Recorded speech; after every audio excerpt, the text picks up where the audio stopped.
ಇವತ್ತಿನ ವಿಡಿಯೋದಲ್ಲಿ ನಾನು ಕಳ್ಳೆಪಪ್ಪು ಚಟ್ನಿ ಹೇಗೆ ಮಾಡೋದು ಅಂತ ತೋರಿಸ್ಕೊಡ್ತೀನಿ. 7 ಬೆಳ್ಳುಳ್ಳಿ ಹಾಕ್ಕೊತೀನಿ, ಒಂದು 10 ಹಸಿಮೆಣಸಿನ್ಕಾಯಿ,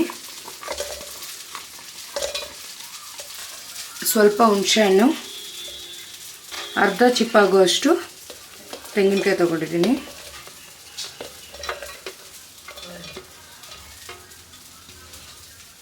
ಸ್ವಲ್ಪ ಕೊತ್ತಂಬರಿ, ಕಳ್ಳೆಪಪ್ಪು 1 ಕಪ್ ಆಗುವಷ್ಟು,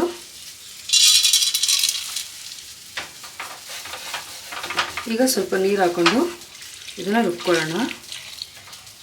ಈಗ ಚಟ್ನಿಗೆ ಒಗ್ಗರಣೆ ಹಾಕೊಳ್ಳೋಣ. ಎಣ್ಣೆ ಕಾದಿದೆ, ಇದಕ್ಕೆ ಅರ್ಧ ಸ್ಪೂನ್ ಆಗುವಷ್ಟು ಸಾಸಿವೆ, ಅರ್ಧ ಸ್ಪೂನು ಕಡಲೆಬೇಳೆ, ಅರ್ಧ ಸ್ಪೂನ್ ಉದ್ದಿನಬೇಳೆ ಹಾಕ್ಕೊಂಡಿದ್ದೀನಿ. ಈಗ ಇದಕ್ಕೆ 2 ಒಣಗಿದ ಮೆಣಸಿನ್ಕಾಯಿ,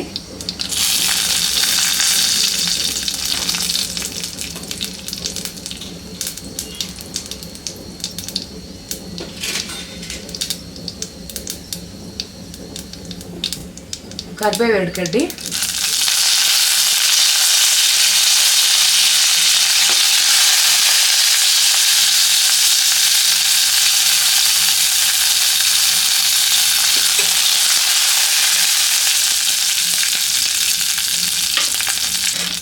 ಈಗ ಸ್ಟವ್ ಆಫ್ ಮಾಡಿಕೊಂಡು ನಾವೇನು ರುಬ್ಬಿಕೊಂಡಿದ್ದೀವಿ ಚಟ್ನಿ ಇದನ್ನು ಇದಕ್ಕೆ ಹಾಕೊಳ್ಳೋಣ.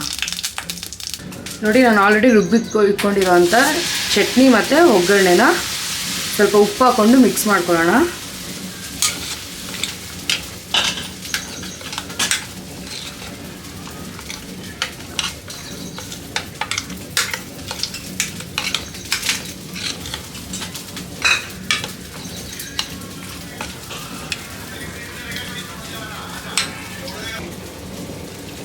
ಇದಕ್ಕೆ ಬೇಕಂದರೆ ಒಂದು ಸ್ವಲ್ಪ ನೀರು ಹಾಕ್ಕೊಳ್ಳಿ.